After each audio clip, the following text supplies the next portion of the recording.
Hi friends, welcome to Muddumari channel. ನಾನು ಸುಮಾರುಣ್. ಚಾತುರ್ವರ್ಣ್ಯ ವ್ಯವಸ್ಥೆ. ಓಂ ನಮೋ ಭಗವತೆ ವಾಸುದೇವಾಯ.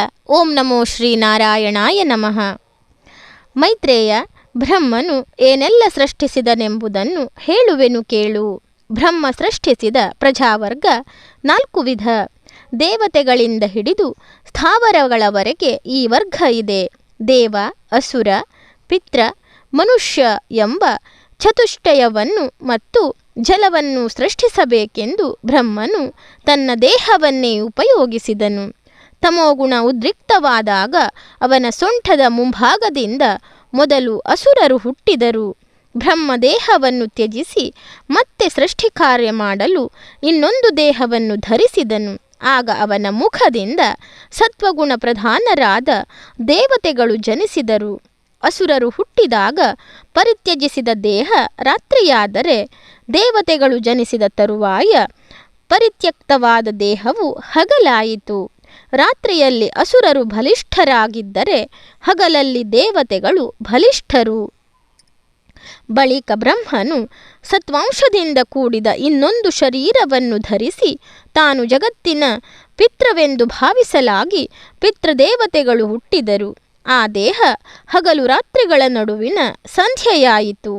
ಮುಂದೆ ಬ್ರಹ್ಮ ರಜೋಗುಣ ಸಂಪನ್ನನಾದ ದೇಹ ಧರಿಸಲಾಗಿ ಈ ದೇಹದಿಂದ ಮನುಷ್ಯರು ಹುಟ್ಟಿದರು. ಪರಿತ್ಯಕ್ತವಾದ ಈ ದೇಹ ಜ್ಯೋತ್ಸೆ ಎಂಬ ಪ್ರಾತತ್ಸಂಧ್ಯೆಯಾಯಿತು. ಇದರಿಂದ ಪ್ರಾತಃ ಕಾಲದಲ್ಲಿ ಮನುಷ್ಯರು, ಸಂಜೆಯಲ್ಲಿ ಪಿತೃಗಳು ಬಲಿಷ್ಠರಾಗಿರುತ್ತಾರೆ. ಸೃಷ್ಟಿ ಕಾರ್ಯ ಇಷ್ಟಕ್ಕೆ ಸೀಮಿತಗೊಳ್ಳದೆ ಬ್ರಹ್ಮನ ದೇಹಾಂಗಗಳಿಂದ ಹಸಿವು, ಕಾಮ, ಸರ್ಪಗಳು, ಗಂಧರ್ವರು, ಹಕ್ಕಿಗಳು, ಕುರಿಗಳು, ಮೇಕೆಗಳು, ಗೋವುಗಳು, ಕುದುರೆ, ಆನೆ, ಕತ್ತೆ, ಜಿಂಕೆ, ಒಂಟೆ ಮೊದಲಾದ ಪ್ರಾಣಿಗಳು, ಗಿಡಮೂಲಿಕೆಗಳು, ಸರೀಸೃಪಗಳು, ಗಾಯತ್ರಿ ಛಂದಸ್ಸು, ಋಗ್ವೇದ, ಯಜ್ಞಗಳು, ಸಾಮವೇದ, ಅಥರ್ವಣ ವೇದ, ಯಜುರ್ವೇದ, ನಾನಾ ಜಂತುಗಳು, ಯಕ್ಷ, ಪಿಶಾಚ, ಅಪ್ಸರ ಸ್ತ್ರೀಯರು, ಈ ಪ್ರಕಾರ ಬ್ರಹ್ಮನು ಎಲ್ಲವನ್ನು ಸೃಷ್ಟಿಸಿದನು. ಆದಿಕರ್ತನೆಂದೆನಿಸಿದನು. ನಿತ್ಯಾನಿತ್ಯಗಳಾದ ಎಲ್ಲ ಸ್ಥಾವರ ಜಂಗಮಗಳನ್ನು ನಿರ್ಮಿಸಿದ ಬ್ರಹ್ಮದೇವನು ತಾನೇ ಇಂದ್ರಿಯ ಗೋಚರವಾದ ಶಬ್ದಾದಿ ವಿಷಯಗಳಲ್ಲಿಯೂ ಜೀವಿಗಳಲ್ಲಿಯೂ ಅವುಗಳ ಶರೀರಗಳಲ್ಲಿಯೂ ಹಲವು ಪ್ರಕಾರಗಳನ್ನು ಮತ್ತು ಅವುಗಳ ಉಪಯೋಗ ವ್ಯವಸ್ಥೆಯನ್ನು ಮಾಡಿದನು. ಬ್ರಹ್ಮನಿಗೆ ಸೃಷ್ಟಿ ಮಾಡುವ ಕಾರ್ಯ ನಿರಂತರವೆನಿಸಿತು. ಆತನು ಇಚ್ಛಾಶಕ್ತಿ ಉಳ್ಳವನಾಗಿ ಪ್ರತಿಯೊಂದು ಕಲ್ಪಾದಿಯಲ್ಲಿಯೂ ಮತ್ತೆ ಮತ್ತೆ ಸೃಷ್ಟಿ ಮಾಡುತ್ತಲೇ ಇರತೊಡಗಿದನು. ಮುಖದಿಂದ ಸತ್ವಗುಣ ಸಂಪನ್ನರು, ವಕ್ಷಸ್ಥಳದಿಂದ ರಜೋಗುಣ ಪ್ರಧಾನರು, ತೊಡೆಯಿಂದ ರಜೋಗುಣ ಮತ್ತು ತಮೋಗುಣ ಪ್ರಧಾನರು ಸೃಷ್ಟಿಯಾದರು. ಬ್ರಹ್ಮನು ತನ್ನ ಪಾದಗಳಿಂದ ತಮೋಗುಣ ಪ್ರಧಾನರಾದ ಪ್ರಜೆಗಳನ್ನು ಸೃಷ್ಟಿಸಿದನು. ಇವರೆಲ್ಲರೂ ಚಾತುರ್ವರ್ಣ್ಯದವರೆನಿಸಿಕೊಂಡರು.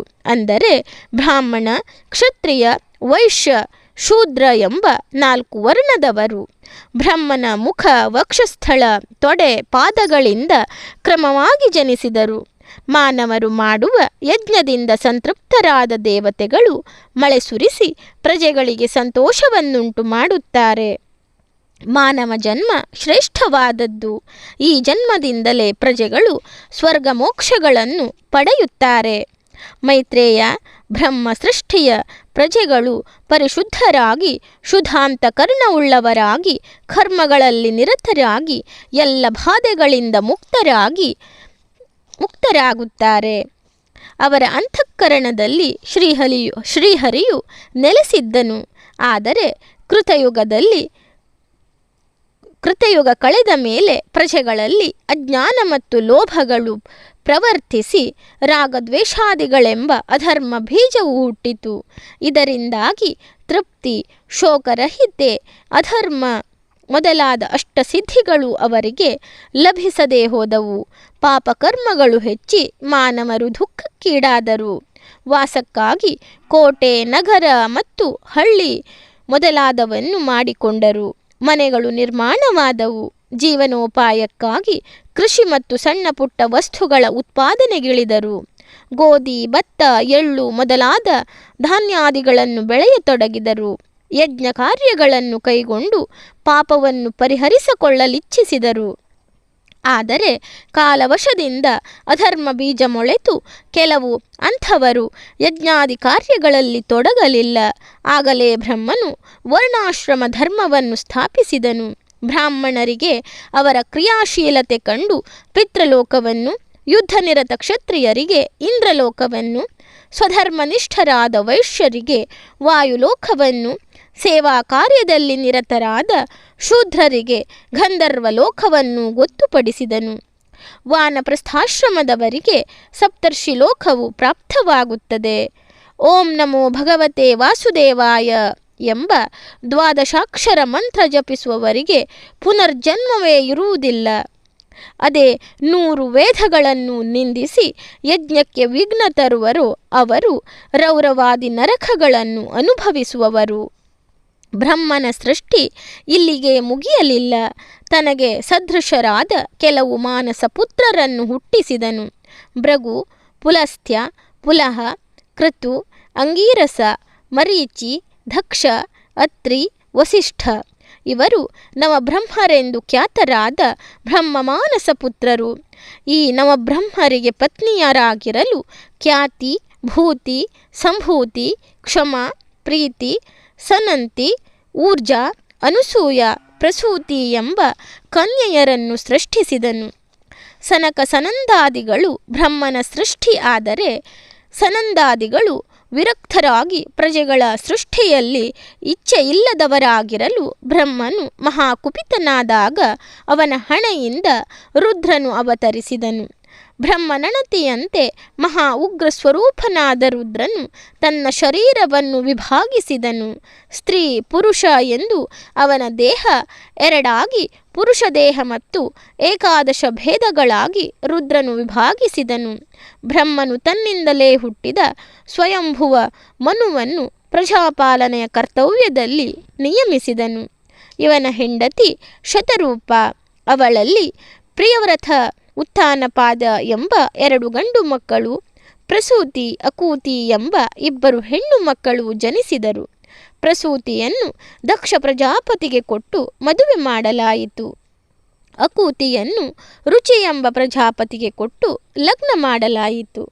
ದಕ್ಷನು ಪ್ರಸೂತಿಯಲ್ಲಿ ಶ್ರದ್ಧಾ, ಮೇಧ, ಬುದ್ಧಿ, ಶಾಂತಿ ಮೊದಲಾದ 24 ಮಂದಿ ಕನ್ಯೆಯರನ್ನು ಪಡೆದನು. ಇದರಲ್ಲಿ 13 ಮಂದಿಯನ್ನು ಧರ್ಮನು ಪತ್ನಿಯರನ್ನಾಗಿ ಸ್ವೀಕರಿಸಿದನು. 13ನೆಯವಳೆ ಕೀರ್ತಿ. ಉಳಿದ 11 ಪುತ್ರಿಯರನ್ನು ಭೃಗು, ಶಿವ, ಮರೀಚಿ, ಅಗ್ನಿ ಮೊದಲಾದವರು ಮದುವೆಯಾದರು. ಶಿವನ ಹೆಂಡತಿಯೇ ಸತಿ. ಜಗತ್ತಿನ ನಿತ್ಯ ಪ್ರಳಯಕ್ಕೆ ರೋಗ, ಮುಪ್ಪು, ಶೋಕ, ತೃಷೆ, ಕ್ರೋಧ ಇವರು ಕಾರಣರು. ಇವರೆಲ್ಲ ಮೃತ್ಯುವಿನಿಂದ ಹುಟ್ಟಿದವರು. ಮೃತ್ಯು ಮಾಯೆಯ ಮಗ, ಮಾಯೆಯ ಪತಿ ಭಯ. ಇವನಿಗೆ ಅನೃತ, ನಿಕೃತಿ ತಂದೆ ತಾಯಿಯರು. ನರಕ ಎಂಬುವನು ಇನ್ನೊಬ್ಬರ ಮಗ. ಮಾಯಾ, ವೇದನ ಹೆಣ್ಣು ಮಕ್ಕಳು. ಅನೃತ, ನಿಕೃತಿಯರು ಅಧರ್ಮ ಮತ್ತು ಹಿಂಸೆ ಎಂಬಿ ದಂಪತಿಗಳ ಮಕ್ಕಳು. ಕಾಮ ಶ್ರದ್ಧೆಯ ಮಗ. ಕಾಮನಿಂದ ರತಿ, ಹರ್ಷನೆಂಬ ಮಗನನ್ನು ಪಡೆದಳು. ಧರ್ಮನ ಮಗನೇ ಕಾಮ. ದಕ್ಷ, ಮರೀಚಿ, ಅತ್ರಿ ಮೊದಲಾದ ಪ್ರಜಾಪತಿಗಳು ಜಗತ್ತಿನ ಸೃಷ್ಟಿಗೆ ಕಾರಣೀಭೂತರು. ಪ್ರಳಯವು ನೈಮಿತ್ತಿಕ, ಪ್ರಾಕೃತಿಕ, ಆತ್ಯಂತಿಕ, ನಿತ್ಯ ಎಂದು 4 ವಿಧಗಳಲ್ಲಿದೆ. ಜಗದೀಶ್ವರನು ಕಲ್ಪಾಂತ್ಯದಲ್ಲಿ ಮಲಗಿದಾಗ ನೈಮಿತ್ತಿಕ ಪ್ರಳಯವು ಉಂಟಾಗುತ್ತದೆ. ಪ್ರಾಕೃತ ಪ್ರಳಯದಲ್ಲಿ ಬ್ರಹ್ಮಾಂಡವು ಪ್ರಕೃತಿಯಲ್ಲಿ ಲೀನವಾಗುತ್ತದೆ. ಯೋಗಿಯು ಜ್ಞಾನಬಲದಿಂದ ಪರಮಾತ್ಮನಲ್ಲಿ ಸೇರಿ ಹೋಗುವುದು ಆತ್ಯಂತಿಕ ಪ್ರಳಯ. ಹುಟ್ಟಿದ ಪ್ರಾಣಿಗಳಿಗೆ ಹಗಲು ರಾತ್ರಿಯೂ ಆಗುತ್ತಿರುವ ವಿನಾಶವೇ ನಿತ್ಯ ಪ್ರಳಯ. ಮಹಾವಿಷ್ಣು ಅಂದರೆ ಭಗವಂತನು ಎಲ್ಲರಲ್ಲೂ ನೆಲೆಸಿ ಸೃಷ್ಟಿ, ಸ್ಥಿತಿ, ಲಯ ಕಾರ್ಯಗಳನ್ನು ಮಾಡುತ್ತಿರುತ್ತಾನೆ. ಸೃಷ್ಟಿ, ಸ್ಥಿತಿ, ಲಯ ಅಥವಾ ನಾಶ ಇವು 3 ಶಕ್ತಿಗಳು ತ್ರಿಗುಣಾತ್ಮಕವಾಗಿದ್ದು, ಈ ಗುಣತ್ರಯವನ್ನು ದಾಟಿ ಹೋಗುವವನು ಪರಮಪದವನ್ನು ಸೇರುವನು. ಅವನು ಮುಕ್ತಿ ಹೊಂದುವನು. ರುದ್ರನಿಗೆ ಬ್ರಹ್ಮದೇವನು ರೋಧಿಸಬೇಡ, ನೀನು ಹೇಳಿದಂತೆ ನಿನಗೆ ಹೆಸರಿಡುತ್ತೇನೆ ಎಂದು ಹೇಳಿದಾಗ ರುದ್ರ 7 ಸಲ ರೋಧಿಸಲು ಬ್ರಹ್ಮನು ರುದ್ರನಿಗೆ 7 ಸಲ 7 ಹೆಸರುಗಳನ್ನಿಟ್ಟನು. ರುದ್ರನು ಸತಿ ಎಂಬುವಳನ್ನು ವಿವಾಹವಾದನು. ಸತಿ ದಕ್ಷ ಪ್ರಜಾಪತಿಯ ಮಗಳು. ಒಮ್ಮೆ ಸತಿದೇವಿಯು ತಂದೆಯಾದ ದಕ್ಷನ ಮೇಲೆ ಕುಪಿತಳಾಗಿ ತನ್ನ ದೇಹವನ್ನು ತ್ಯಜಿಸಿದಳು.